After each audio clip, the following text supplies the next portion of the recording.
Okay, Dotty Curtis, the widow of the legendary Don Curtis, welcome to Face here on OneWrestling.com. It's a thrill to have you here. Thank you. It's a thrill to be here with you, Bill. And you know something? I've got to tell you this. As you know, I was a big fan of Mark Loon and Don Curtis, and they had me thrown out of Sunnyside Garden in Queens when I was a little kid, but that's another story for another time. But I finally got to talk with you and spend a lot of time with you, Dotty Curtis, in Waterloo, Iowa, at the National Wrestling Hall of Fame several weeks ago. And I want to say you're a hell of a lady. Well, thank you very much. Even though your husband had me thrown out of Sunnyside, it's all right.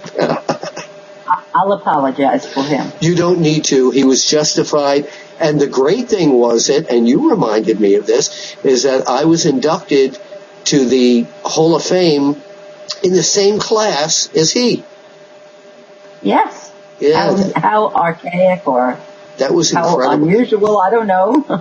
Yeah, unusual. Well, it was in the stars, and it had to happen. What I wanted to talk to you about recently, we lost another legend, and I know he was a very good friend of yours and Don's, and that was the flying redhead, Red Bastien. And I remember going to the matches when I was a kid in New York to Sunnyside Garden and seeing Loon and Curtis, Mark Loon and Don Curtis, against Red Bastien and Lou Klein as the Bastien brothers. And what great memories, what a great in-ring performer he was, and what a great personality. Tell us about the Red Bastien who you knew, how you first met him, and throughout the years. Well, I first saw him up in New York when Don was wrestling, because there were there was more than three, but the three tag teams that come to mind were Red and Lou, the Bastien brothers as they were called, Don and Mark Lewin, and the Grain brothers, which was Eddie Grain and Dr. Jerry Grain. Oh, and we can't forget the fabulous Kangaroos as well. Oh, my goodness, no, absolutely. Yeah. There were many, but, I mean, they just stand out in my mind, and they had some fantastic matches, and the Garden was always packed when they were in there. And West Hempstead Arena and Sunnyside Gardens, and good times. Yeah. But tell us about Red Bastien. Red and Don went way back. They were friends, and of course, as you know, you go in and out of territories and you lose contact for a long time. But we met up with him again he came to Florida, and he wrestled in Jacksonville, and we had a very funny incident. Where Don was the promoter, by the way, just for people who don't know that. Yeah. And Don also wrote a column called In the Curtis Corner for the weekly magazine. Yes, for Jerry Prater's wrestling program. I remember that. Oh, J. Ralph Hogan. Yes. And that was what his name was, his moniker. Right. But they were coming to Jacksonville, Red and Lou, and of course Red had the most gorgeous locks of red hair, and beautiful, and they were good-looking guys, especially Red, and in super shape, and they were going to be wrestling a tag team, and I'm not sure who it was at the time, but it was somebody like bad guys like the Assassins or the Von Braunes or something of that in that era. And so Don was writing his column, and I happened to come into the office where I sit now. This was Don's office. It's now mine. And there's much memorabilia up in the office that I keep here. But anyway, Don was writing, and I happened to look over his shoulder, and he wrote, "And the loser of this match will be divested of their tonsorial adornments." And I looked at Don and I said, "Do you really think that anybody in that arena is going to understand what tonsorial adornments are?" Right. And he laughed his head off, and I said, "They're going to think he's having his tonsils out." And he conned our across the street neighbor at that time, who was also Don's barber, to come to the matches. And he said, "All you got to do is sit down at ringside."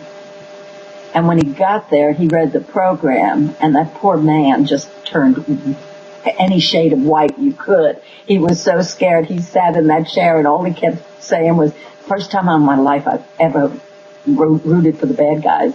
Because he didn't want to get up and do. He said, if I have to get up and shave the heads of that beautiful red hair, these people are going to kill me. Oh, so my God. Really?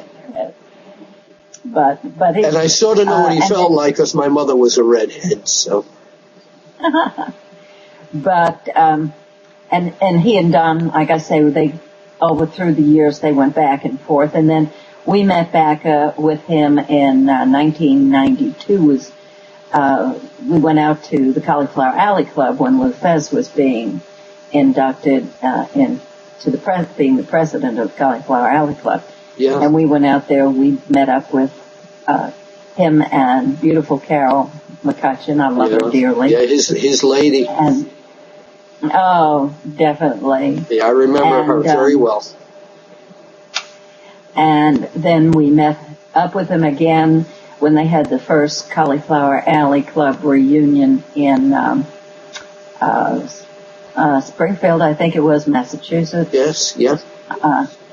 And then one of our favorite times was we were in, they had a reception in Philadelphia and some matches. It was either 94, 96, somewhere in there. I was there.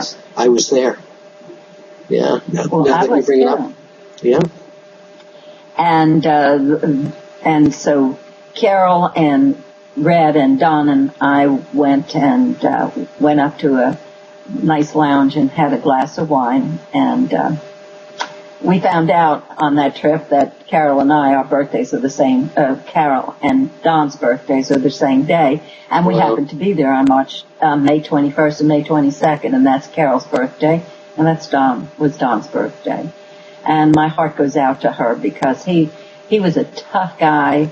He was a stand-up guy, and you know, he just he lit up the room. He lit up the room anytime he walked into a room at Bastien. Oh, absolutely. And then, of course, he, you know, became, I think, president of the Cauliflower Alley Club. Yes. I'm trying to think what year that was that he went in. We can look that up. Then, and then the Google, last time everybody.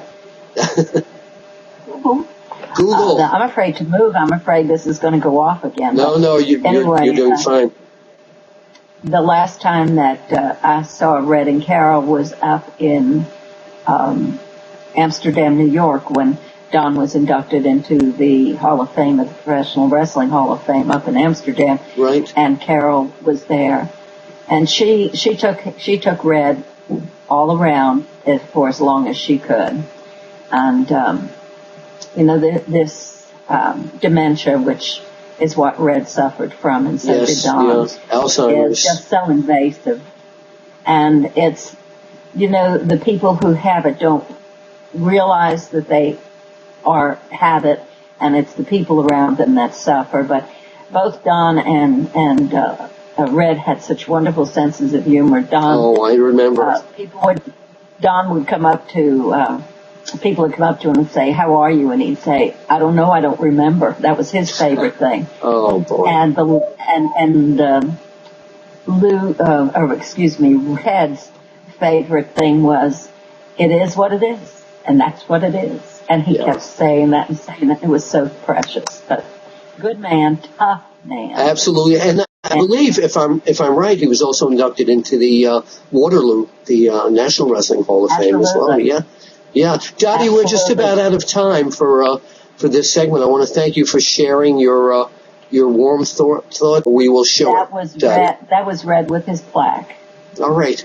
Well, thank you so much, Dotty. It was such a pleasure to have you here on OneWrestling.com. And thank you so much. And hopefully we'll see you somewhere soon, because I know you're going to stay active in the National Wrestling Hall of Fame. And I will. Thank you for being part of the people who said, "Yeah, that Apter guy's got to get in here too." I appreciate that. All right, and I promise I won't throw you out of any place. Thank you, Dotty. Bye-bye.